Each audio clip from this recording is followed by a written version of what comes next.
தயார்படுத்தி கொண்டான். நடன போட்டி தொடங்குதல்.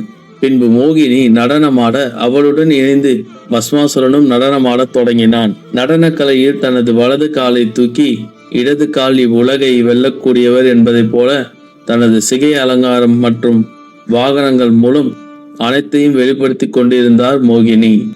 மோகினி நடத்திற்கு தகுந்தாற் போல் பஸ்மாசுரன் தனது நடன கலைகளின் மூலம் மோகினி நடனத்திற்கு ஈடு கொடுத்து ஆடிக்கொண்டிருந்தான். வரமே அழிவை அளித்தல். பஸ்மாசுரனின் கவனம் முழுவதும் மோகினியையே சுற்றியே இருக்கும் பட்சத்தில் அவள் ஆடும் நடன அசைவுகளை கவனிப்பதிலும் தனது முழு எண்ணத்தையும் அவள் மீது மட்டுமே கொண்டிருந்தான். இன்னொரு நிலையில் மோகினி தனது வலது காலை தூக்கி இடது காலால் பின்னோக்கி மடக்கி அபிலாசைகளை காட்டி தனது கரங்களால் பலவித அபிநய முத்திரைகளை வெளிக்கொணர்ந்து அவனது கவனத்தை முழுவதும் தன் மீது இருக்கும்படி செய்து கொண்டிருந்தாள். பஸ்மாசுரன் நிகழ்வது யாதென அறியாமல் மோகினிக்கு சமமாக நடனமாடி அவளை மகிழ்வித்து கொண்டிருந்தான்.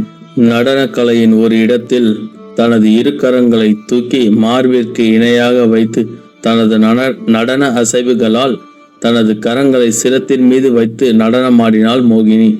மோகினியை பின்தொடர்ந்து நடனமாடிக்கொண்டிருந்த பஸ்மாசுரன் அவர்களை பின்தொடர்ந்து நடனமாடும் இந்நிலையில் நிலையில்தான் பெற்ற வரம் பற்றிய எண்ணம் அவன் நினைவிற்கு எட்டாமல் நடன நிலையில் தன்னை முழுவதும் மறந்து அபிநய கலையால் தனது கரங்களை கொண்டு தனது சிரத்தின் மீது வைத்த அடுத்த கணமே அவன் பெற்ற வரத்தால் முழுவதும் எரிந்து சாம்பலாகி தனது அழிவை தேடிக்கொண்டான். வீடியோ பார்த்ததற்கு நன்றி. இந்த வீடியோ உங்களுக்கு பிடிச்சிருந்தா லைக் பண்ணுங்க, ஷேர் பண்ணுங்க, கமெண்ட் பண்ணுங்க. மறக்காம நம்ம சேனலை சப்ஸ்கிரைப் பண்ணுங்க.